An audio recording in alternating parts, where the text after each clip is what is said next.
Hello guys, welcome back to the channel. So आज से हम लोग स्टार्ट करने जा रहे हैं मेंटल हेल्थ नर्सिंग। तो मेंटल हेल्थ नर्सिंग के अंदर हम लोग चैप्टर फर्स्ट की बात करेंगे, introduction to the mental health. इस चैप्टर के अंदर हम लोग देखेंगे मेंटल हेल्थ क्या होती है और मेंटल इलनेस क्या होती है। और इस सब्जेक्ट के अंदर बेसिकली हम लोग पढ़ेंगे जो मेंटल हेल्थ कंडीशन होती है, जैसे बाइपोलर हो गया, डिप्रेशन हो गया, सिजोफ्रेनिया हो गया, डिमेंशिया और डेलीरियम। ये सब डिसीज कंडीशन है जो अफेक्ट करती है बेसिकली जो हमारे यहाँ कॉग्निटिव प्रोसेस है, थिंकिंग की है, जो थिंकिंग प्रोसेस है, जो हम रीजनिंग प्रोसेस करते हैं, जो भी हम लोग काम करते हैं, वो सब अफेक्ट करती है ये सब डिसीज कंडीशन। तो उन सबको हम लोग देखेंगे मेंटल हेल्थ नर्सिंग के अंदर। तो आज हम स्टार्ट कर रहे हैं chapter first, introduction to the mental health. तो सब मेंटल हेल्थ के बारे में बताने से पहले हम लोग बात करेंगे सबसे पहले हेल्थ होती क्या। तो health is the state of physical, mental and social wellbeing, not merely absence of disease और एनी इंफर्मिटी। ये जो डेफिनेशन है वो WHO ने दी है। Health is the state of physical, mental and social wellbeing. किसी इंसान को, कोई भी व्यक्ति हो, उसको हम लोग हेल्दी तभी बोलेंगे जब वो फिजिकली उसके हाथ पैर अच्छे से काम कर रहे हो, उसको कोई बीमारी ना लगी हो, तो फिजिकली वो ठीक है। तो मेंटली अगर वो सोच समझ रहा, अच्छे से सोच रहा, समझ रहा, पढ़ रहा, लिख रहा, डिसीजन ले पा रहा है, तो अगर वो मेंटली वर्क कर पा रहा है तो हम बोलेंगे। और सोशली मतलब सोसाइटी के अंदर। अब कुछ लोग होते क्या है जो मतलब उनकी बॉडी सब अच्छी है, पर्सनालिटी अच्छी है, उनके जो मेंटल फंक्शन है वो भी अच्छे हैं, सब कुछ मतलब पढ़ने में अच्छे हैं, सब एक्टिविटी अच्छे से करते हैं, बट सोसाइटी के अंदर उनका लोगों के साथ इंटरेक्शन नहीं है। वो सोसाइटी के जो रूल्स और रेगुलेशन है उनको वॉयलेट कर रहे हैं, अगल बगल वालों से बातचीत नहीं होती है, अगर कोई भी कुछ कहता है तो छोटी छोटी बात पे झगड़ा कर लेते हैं, तो वो सोशली फिट नहीं है। तो ऐसे जो लोग होते हैं जो फिजिकली मेंटली ठीक है बट सोशली फिट नहीं है, उनको हम लोग हेल्थ की जो हेल्दी वाली कैटेगरी उसके अंदर हम लोग नहीं रखेंगे। तो वो WHO के अकॉर्डिंग हेल्दी नहीं है। जो लोग तीनों एस्पेक्ट को फुलफिल कर रहे हो, फिजिकली भी ठीक हो, मेंटली भी अच्छे हो और सोशली भी अच्छे हो, उन्हीं को WHO के अकॉर्डिंग हेल्दी बोला जाता है। ठीक, तो ये होती है हेल्थ। तो उसी को हम लोग हेल्दी बोलेंगे जो फिजिकली, मेंटली और सोशली तीनों एस्पेक्ट में फिट है, जो फुलफिल कर रहा है तीनों एस्पेक्ट, उसको हम लोग हेल्थ की कैटेगरी में रखेंगे, अदरवाइज वो हेल्दी नहीं होगा। तो हम लोग बात करेंगे आज मेंटल हेल्थ की बात करने वाले हैं। तो मेंटल हेल्थ क्या होता है। तो mental health is a normal functioning, it is the normal functioning of the mind in the appropriate social context. अब मेंटल हेल्थ का मीनिंग है normal functioning of the mind. जो हमारा माइंड है वो काम क्या करता है, माइंड का काम है थिंकिंग करना। ठीक, थिंकिंग हो गया, रीजनिंग हो गया, डिसीजन मेकिंग हो गया,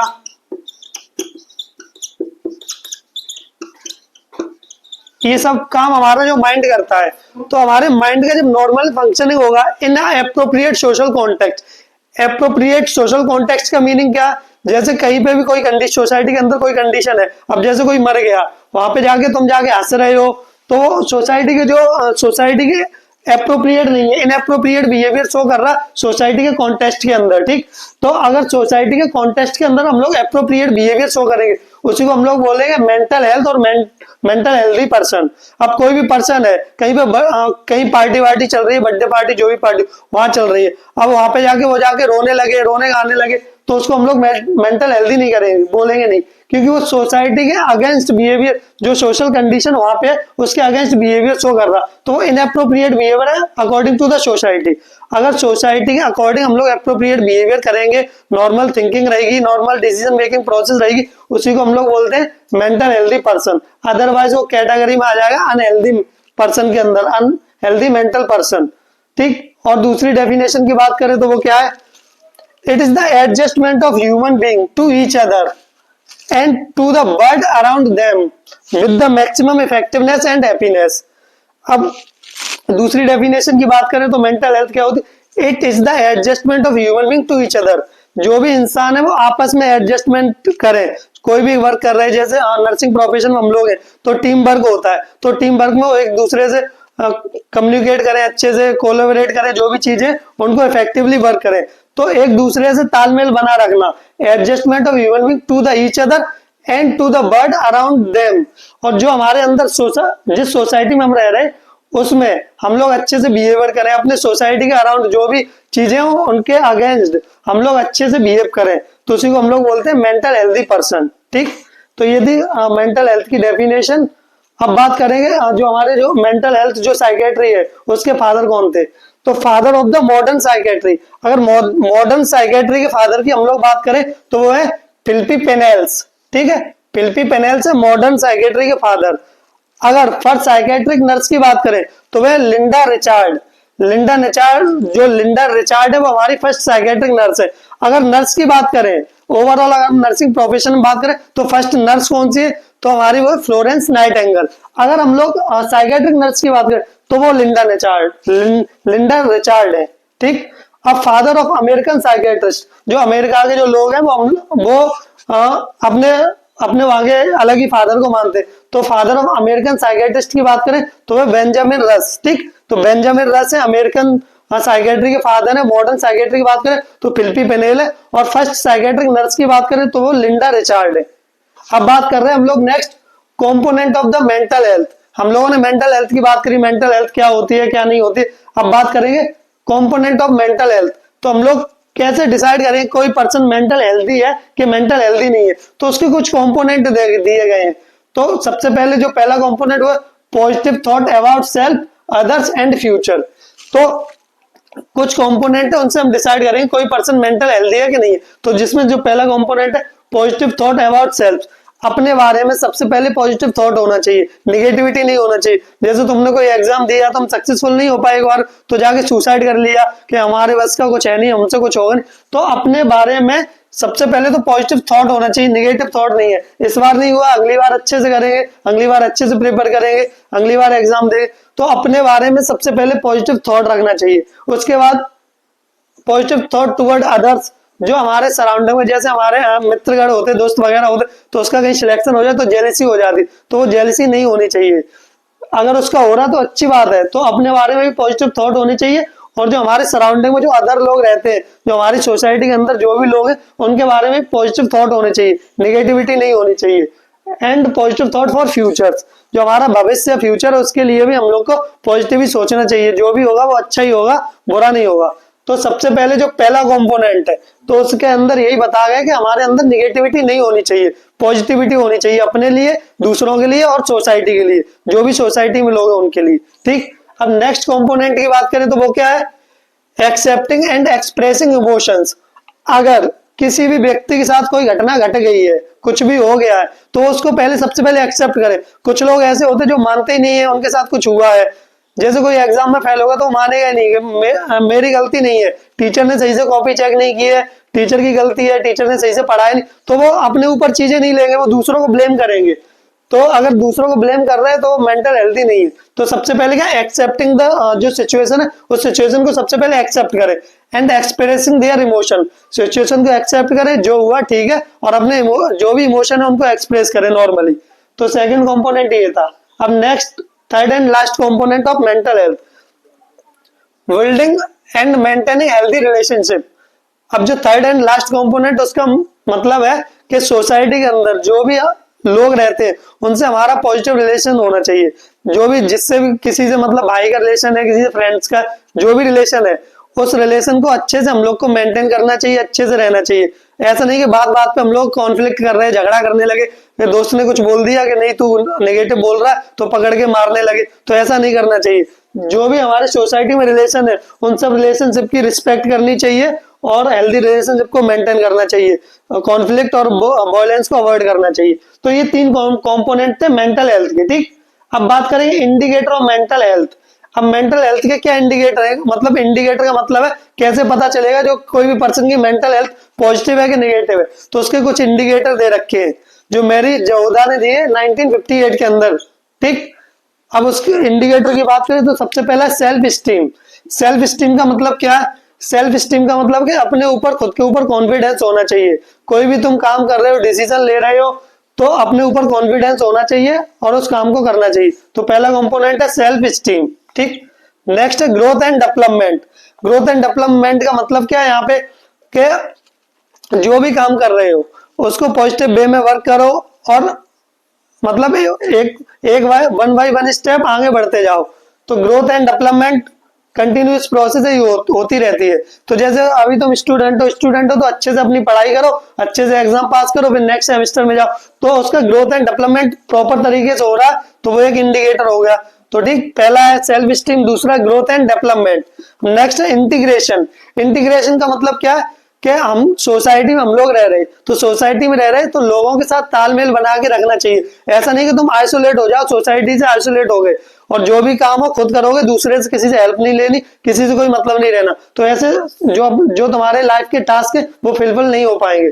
तो हम लोग को इंटीग्रेशन मेंटेन करना पड़ेगा सोसाइटी के अंदर। तो तीसरा कंपोनेंट है इंटीग्रेशन। Next autonomy. ऑटोनॉमी का मतलब क्या है? ऑटोनॉमी का मतलब इंडिपेंडेंट डिसीजन मेकिंग।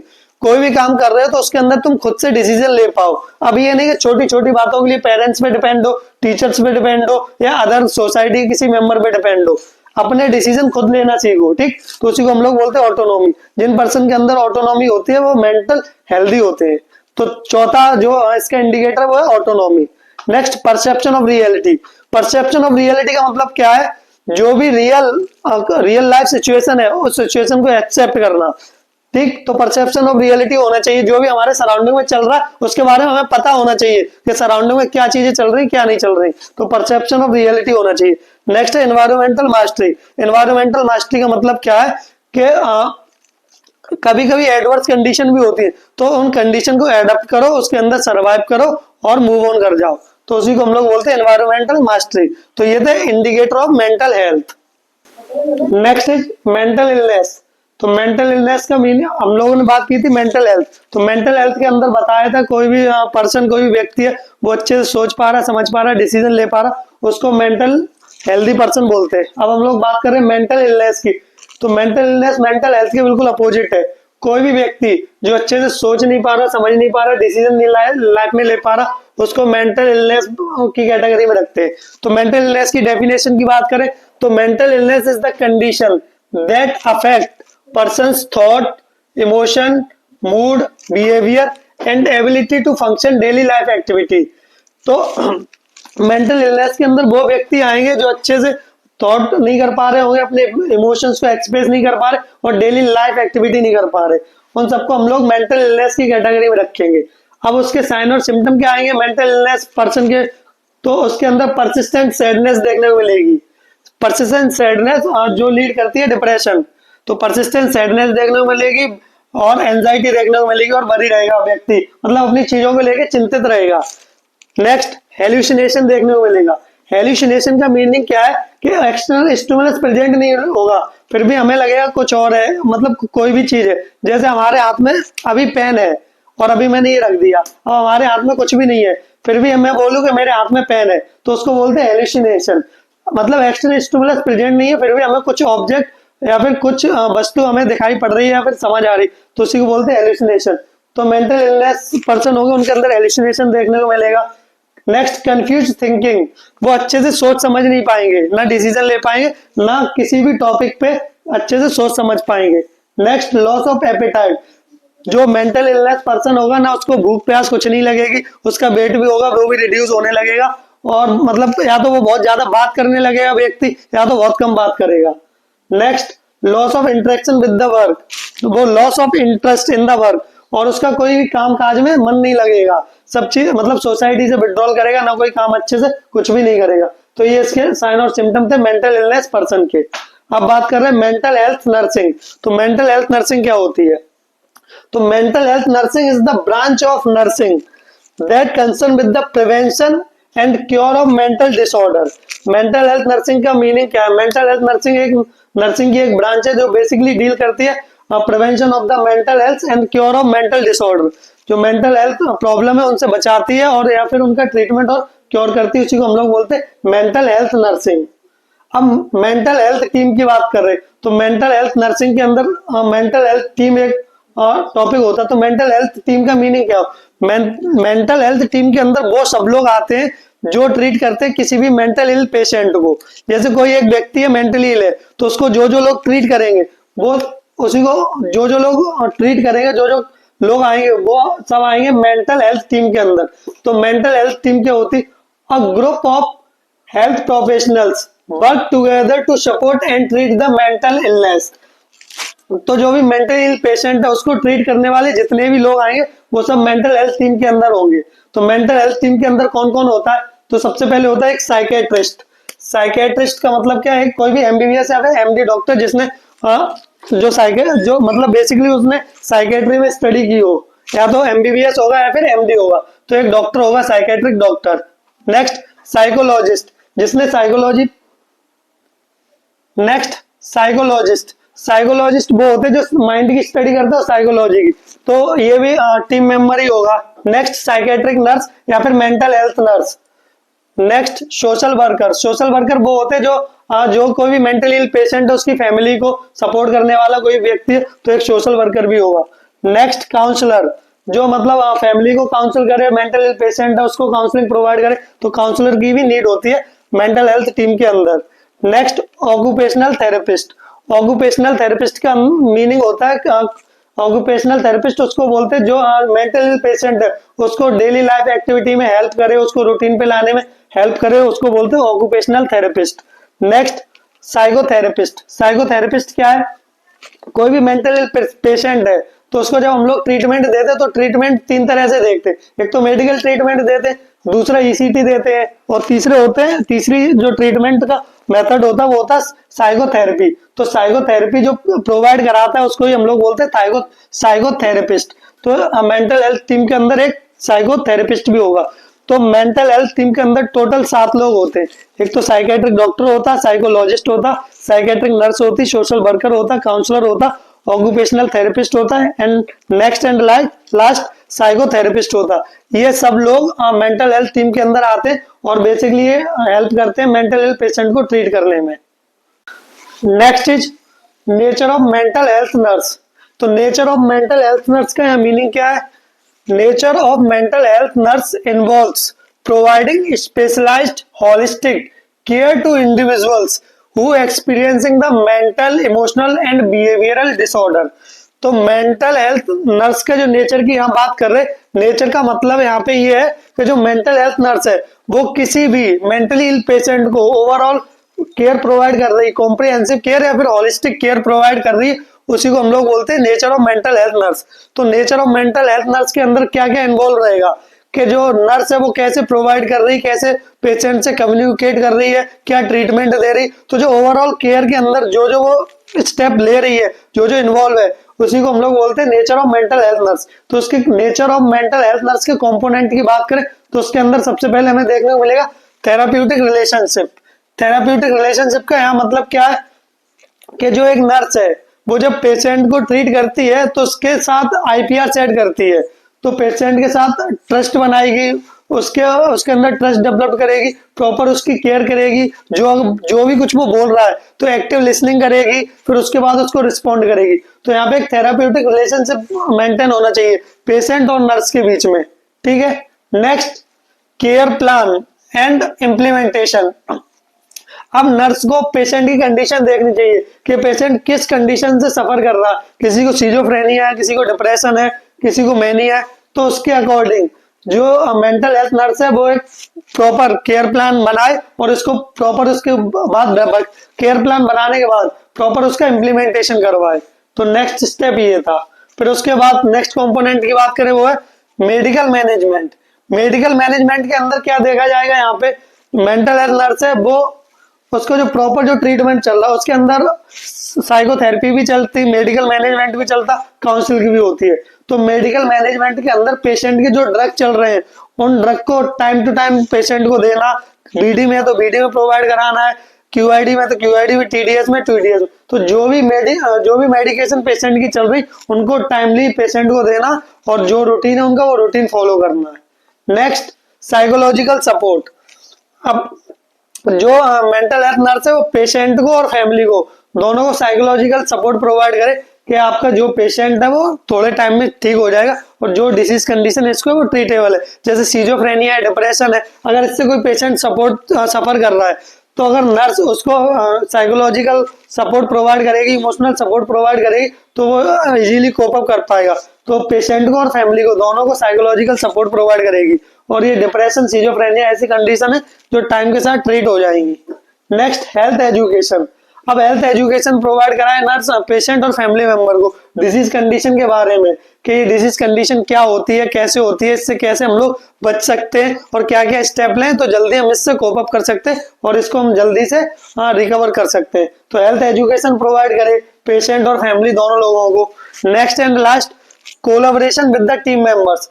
अब जो मेंटल हेल्थ नर्स और साइकेट्रिक नर्स है वो कोलाबोरेटिव केयर प्रोवाइड करे। कोलाबोरेशन का मतलब क्या है, जो भी अब जो मेंटल हेल्थ टीम थी उसके अंदर 7 लोग थे, साइकेट्रिस्ट, साइकोलॉजिस्ट, ये सब वगैरह, साइकेट्रिक, तो ये 7 लोग थे। तो कोलाबोरेशन रखे, सबसे मतलब तालमेल बना के रखे। पेशेंट की जब भी केयर कर रही है, जब केयर प्रोवाइड कर रही है, तो अपने जो टीम मेंबर है, ग्रुप मेंबर है, उनके साथ कोऑर्डिनेशन होना चाहिए। तो अच्छे से अगर कोऑर्डिनेशन होगा तो इफेक्टिव केयर हो पाएगी पेशेंट की। तो जो मेंटल हेल्थ नर्स और साइकेट्रिक नर्स है वो अपनी जो टीम मेंबर उनके साथ कोलैबोरेट करे, अच्छे से कनेक्शन बना के रखे, जिससे पेशेंट की जो केयर है वो इफेक्टिव हो और इजीली ट्रीट हो जाए पेशेंट। तो ये थे nature of mental health nurse. तो नेचर के अंदर बेसिकली यही था कि जो मेंटल हेल्थ नर्स है वो कैसे पेशेंट की केयर करती है, तो उसी को हम लोग बोलते हैं nature of mental health nurse. अब नेक्स्ट हम लोग बात करेंगे scope of mental health nurse. Scope का मतलब क्या है? स्कोप का मतलब है जो मेंटल हेल्थ नर्स वो कैसे काम कर रही और उसकी रोल एंड रिस्पॉन्सिबिलिटी क्या है। स्कोप का मतलब यहाँ पे यही है, role and responsibility of mental health nurse. Responsibility, role and responsibility of mental health nurse, तो यही है scope of mental health nurse. तो जो मेंटल हेल्थ नर्स है वो क्या काम करेगी, क्या उसकी रोल और रिस्पॉन्सिबिलिटी रहेगी, उसी की हम लोग बात करेंगे scope of mental health nursing के अंदर। तो सबसे पहले क्या करेगी जो मेंटल हेल्थ है वो करेगी promote mental health and prevent mental illness. जो उसका फर्स्ट स्टेप होगा मेंटल हेल्थ नर्स का वो यही होगा कि सबसे पहले जो हेल्थ है उसको प्रमोट करेगी और जो मेंटल इलनेस है उसको प्रिवेंट करेगी। Next, nurse researcher. Nurse researcher के अंदर क्या करेगी जो मेंटल हेल्थ नर्स है, जैसे उसकी साइकेट्रिक वार्ड में ड्यूटी लगी है तो वहां पे नंबर ऑफ पेशेंट है, साइकेट्रिक पेशेंट है, तो नंबर ऑफ पेशेंट उनका बिहेवियर नोटिस करेगी, उनके अंदर देखे क्या क्या डेविएशन आ रही है डिजीज कंडीशन के, जैसे उनको कोई डिजीज कंडीशन है उससे वो अलग बिहेवियर शो कर रहे हैं, तो वो रिसर्चर की तरह भी वर्क कर सकती है। तो नर्स रिसर्चर की तरह भी वर्क कर सकती है, देख सकती है यहाँ पे क्या एबनॉर्मलिटी और नॉर्मलिटी और एबनॉर्मलिटी में क्या डिफरेंस है। ठीक, तो नर्स रिसर्चर की तरह भी वर्क कर सकती है। Next, clinical supervision. अब mental health nurse clinical supervision की तरह भी वर्क कर सकती है, क्लिनिकल सुपरवाइजर। तो सुपरवाइजर का काम क्या होता है? सुपरवाइजर का काम होता है जो भी अदर जो मेंबर है वो क्या काम कर रहे हैं उनको कंट्रोल करना और उन पे अपनी नजर बना के रखना। तो जैसे क्लिनिकल सुपरवाइजर की तरह अगर मेंटल हेल्थ नर्सिंग जो नर्स है वो वर्क करेगी तो उसके अंदर वो देखेगी कि वहां पे जो अदर नर्सेस है, जो नर्सिंग ऑफिसर है, वो कैसे केयर प्रोवाइड कर रहे हैं, या फिर नर्सिंग स्टूडेंट है वो कैसे केयर प्रोवाइड कर रहे हैं। अगर वो सही से ट्रीटमेंट नहीं कर रहे तो नर्स उनको गाइड भी करेगी। तो यही काम होता है सुपरवाइजर का, तो वो सुपरवाइजर की तरह भी वर्क कर सकती है। Next, nurse counsellor. Nurse counsellor के अंदर क्या है कि जो भी मेंटल हेल्थ पेशेंट है उनकी काउंसलिंग करेगी और उनके फैमिली मेंबर की भी काउंसलिंग कर सकती है, पेशेंट की भी काउंसलिंग कर सकती है, जिससे वो इजीली ट्रीट हो जाए और ज्यादा उनको प्रॉब्लम हो ना। Next, patient educator. तो पेशेंट एजुकेटर के अंदर क्या करेगी, पेशेंट को एजुकेट करेगी, उसको बताई कि तुम इस कंडीशन से सफर कर रहे हो, अगर तुम ये स्टेप लोगे तो अच्छे से तुम्हारी जो हेल्थ इंप्रूवमेंट जल्दी से हो जाएगी, और उसकी जो फैमिली मेंबर है उनको भी एजुकेट कर सकती है उसकी डिसीज कंडीशन के बारे में। Next, community psychiatric nurse. तो कम्युनिटी साइकेट्रिक नर्स के अंदर क्या वर्क रहेगा, मेंटल हेल्थ नर्स यहाँ पे कम्युनिटी साइकेट्रिक नर्स कम्युनिटी के अंदर वर्क करेगी तो हो जाएगी कम्युनिटी साइकेट्रिक नर्स। तो यहाँ पे वो देखेगी जो उसकी कम्युनिटी एरिया तो उसके अंदर देखेगी जितने भी लोग रह रहे हैं वहां पे, तो उनके असेस करेगी, देखेगी अगर कोई मेंटल इल पेशेंट है तो उसको ट्रीटमेंट प्रोवाइड करेगी और मेंटल हॉस्पिटल शिफ्ट करेगी, या फिर साइकेट्रिक वार्ड में उनको शिफ्ट करेगी और प्रॉपर ट्रीटमेंट दिलवाएगी। तो ये होता है कम्युनिटी साइकेट्रिक नर्स का वर्क। फिर स्कूल हेल्थ नर्स। स्कूल में नर्स की क्यों जरूरत है? अब स्कूल के अंदर भी छोटे बच्चे होते हैं, उनका एबनॉर्मल बिहेवियर को नोटिस करेगी। अगर किसी बच्चे को लगे कि मेंटल इलनेस है या फिर इसका बिहेवियर नॉर्मल बिहेवियर से डेविएट है तो उनको देखेगी, उनको काउंसलिंग प्रोवाइड करेगी। अगर काउंसलिंग के बाद भी अगर वो सही नहीं हो पा रहे तो उनको हॉस्पिटल शिफ्ट करेगी और प्रॉपर ट्रीटमेंट दिलवाई। तो ये थे scope of mental health nurse and nature of mental health nurse. Next is concept of normal and abnormal behaviour. Normal और एबनॉर्मल बिहेवियर के अंदर हमें डिफरेंस बताना। नॉर्मल बिहेवियर क्या होता एबनॉर्मल बिहेवियर क्या होता। तो नॉर्मल बिहेवियर के अंदर हमें क्या देखने को मिलेगा, कोई भी व्यक्ति अगर उसका नॉर्मल बिहेवियर है तो उसकी थॉट प्रोसेस सही होगी, अच्छे से बात कर रहा होगा, अच्छे से कम्युनिकेट कर रहा होगा, और जो उसका बिहेवियर होगा वो भी नॉर्मल होगा, उल्टी सीधी हरकतें नहीं करेगा, तो वो नॉर्मल बिहेवियर। अब एबनॉर्मल बिहेवियर की बात करें तो उसके अंदर हमें देखना होगा जो उसकी थॉट प्रोसेस है वो अफेक्टेड होगी, उल्टी सीधी बात कर रहा होगा, लंबी चौड़ी फेंक रहा होगा, तो थॉट प्रोसेस अफेक्टेड होगी, और जो सोसाइटी के रूल और रेगुलेशन उनको वायलेट कर रहा होगा, किसी की बात नहीं सुन रहा होगा, अपनी मन की करेगा, तो ये सब एबनॉर्मल बिहेवियर के अंदर देखने को मिलता है। तो हम लोग बात कर रहे हैं सबसे पहले नॉर्मल बिहेवियर। तो नॉर्मल बिहेवियर किसी पर्सन का होगा तो सोशली एक्सेप्टेबल होगा। सोशली एक्सेप्टेबल का मतलब क्या है कि सोसाइटी के अंदर उसके बिहेवियर को एक्सेप्ट करें, जो भी वो बात कर रहा होगा, कम्युनिकेट कर रहा है, जो भी वो स्टेप ले रहा होगा, जो भी वो वर्क कर रहा होगा, सोसाइटी के अंदर एक्सेप्टेड होगा, सोसाइटी उसको एक्सेप्ट करेगी और नॉर्मल सब चीजें रहेंगी। Next, adaptive in nature. अगर नॉर्मल बिहेवियर तो अडेप्टिव इन नेचर होगा। अडेप्टिव इन नेचर का मतलब है कि सोसाइटी के अंदर अगर कोई भी माइनर स्ट्रेस आ रही तो उसको इजीली अडेप्ट कर रहा है, उस एनवायरनमेंट को अडेप्ट कर रहा है और उससे कोप अप कर ले रहा, तो अडेप्टिव इन नेचर होगी। Next, flexible in nature. Normal behaviour flexible in nature है, कंडीशन के अकॉर्डिंग, जो भी कंडीशन जो भी सिचुएशन है उसके अकॉर्डिंग अपने आप को डाल लेना, तो उसी को बोलते हैं फ्लेक्सिबल। तो फ्लेक्सिबल इन नेचर रहेगा नॉर्मल बिहेवियर। तो नॉर्मल बिहेवियर के अंदर हमें यही देखने को मिलेगा, सोसाइटी के अंदर एक्सेप्टेबल होगा, अडेप्टिव इन नेचर होगा, कोई भी माइनर स्ट्रेस होगी उससे इजीली कोप अप कर जाएगा। और नेक्स्ट, फ्लेक्सिबल इन नेचर, कोई भी सिचुएशन, कोई भी ऐसी कंडीशन है तो उसमें वो अपने आप को एडजस्ट करेगा और वहां पे वो अपने आप को एडजस्ट कर लेगा इजीली, तो वही होता है फ्लेक्सिबल इन नेचर। अब बात कर रहे हैं एबनॉर्मल बिहेवियर की। तो एबनॉर्मल बिहेवियर के अंदर हमें क्या देखने को मिलेगा, तो एबनॉर्मल बिहेवियर के अंदर deviate from the social norm, जो सोसाइटी के नॉर्म है उससे वो भटक जाएगा, जो सोसाइटी की रूल और रेगुलेशन है उनको वो तोड़ने लगेगा, क्रिमिनल एक्टिविटी करने लगेगा, लड़ाई झगड़े करने लगेगा। तो सोसाइटी के जो रूल और रेगुलेशन है, नॉर्म्स है, उनसे वो डेविएट करेगा और उनको जो सोसाइटी के रूल रेगुलेशन उनको ब्रेक करेगा। Next, cause distress to others. अब दूसरों को वो टेंशन देगा, ठीक है, अब खुद को भी टेंशन देगा और दूसरों को भी, कुछ ऐसी एक्टिविटी करेगा जिससे दूसरे भी परेशान होंगे, खुद भी परेशान होंगे, तो एबनॉर्मल बिहेवियर के अंदर आएगा। नेक्स्ट, अनप्रेडिक्टेबल इन नेचर, जो उसका बिहेवियर है हम लोग प्रिडिक्ट नहीं कर सकते, अनप्रेडिक्टेबल रहेगा, कभी भी कुछ भी करेगा, कभी भी कुछ भी बोलेगा, इम्पल्सिव बिहेवियर देखने को मिलेगा। इम्पल्सिव बिहेवियर, इम्पल्सिव बिहेवियर का मतलब है वो कभी भी कुछ भी एक्शन लेगा, कभी भी कुछ भी बोलेगा, उसको हम प्रिडिक्ट नहीं कर सकते, तो इम्पल्सिव बिहेवियर देखने को मिलेगा एबनॉर्मल बिहेवियर के अंदर। अब बात कर रहे हैं इसके क्राइटेरिया, कौन कौन से ऐसे क्राइटेरिया जिनसे हम पता लगा सकते हैं कि पर्सन का नॉर्मल बिहेवियर क्या एबनॉर्मल बिहेवियर। तो कुछ क्राइटेरिया दे रखे हैं, जैसे सबसे पहले statistical criteria, next social norm criteria, उसके बाद functional criteria, last medical criteria. तो सबसे पहले हम बात कर रहे हैं स्टैटिस्टिक्स। तो क्राइटेरिया के अंदर हम लोग 4 क्राइटेरिया देख रहे हैं। तो सबसे पहले देख रहे हैं स्टैटिस्टिकल क्राइटेरिया। तो स्टैटिस्टिकल क्राइटेरिया के अंदर हम देखेंगे नॉर्मल बिहेवियर के अंदर क्या होता है, एबनॉर्मल बिहेवियर के अंदर क्या होता है। अगर पर्सन का नॉर्मल बिहेवियर होगा तो कॉमन होगा इन जनरल पॉपुलेशन, जैसे 100-200 लोग हैं तो 100-200 में से जो मैक्सिमम नंबर ऑफ पीपल होंगे उनका बिहेवियर एक सा होगा, नॉर्मल होगा, तो वो नॉर्मल कैटेगरी के अंदर आएंगे। अब एबनॉर्मल बिहेवियर की बात करें तो वो रेयर होगा, कुछ ही लोगों में देखने को मिलेगा, तो वो एबनॉर्मल बिहेवियर के अंदर आएंगे। अब नेक्स्ट बात कर रहे हैं social norm criteria. Social norm criteria का मतलब क्या है, अगर नॉर्मल पर्सन होगा, नॉर्मल बिहेवियर शो करेगा तो सोसाइटी के अंदर एक्सेप्टेड होगा, सोसाइटी के रूल और रेगुलेशन को फॉलो करेगा। अगर पर्सन का एबनॉर्मल बिहेवियर होगा तो सोसाइटी के रूल और रेगुलेशन को वॉयलेट करेगा और ब्रेक करेगा, जो भी उसकी रूल और रेगुलेशन है सोसाइटी को उनको ब्रेक करेगा, क्रिमिनल एक्टिविटी करेगा। तो ये सोशल बिहेवियर के सोशल क्राइटेरिया के अंदर आ जाएगा। Next, functional criteria.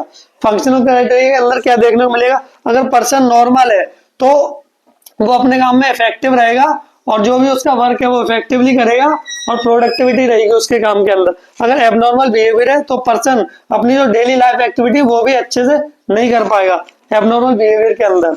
Next and last, medical criteria. तो मेडिकल क्राइटेरिया के अंदर हम लोग क्या देखते हैं, अगर नॉर्मल पर्सन है तो उसके अंदर कोई मेंटल इलनेस देखने को नहीं मिलेगी।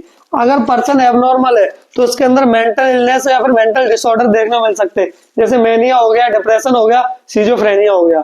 तो ये हमारा लास्ट टॉपिक था इस चैप्टर का, concept of normal and abnormal behaviour. Thank you. अब बात करते हैं नेक्स्ट लेक्चर में।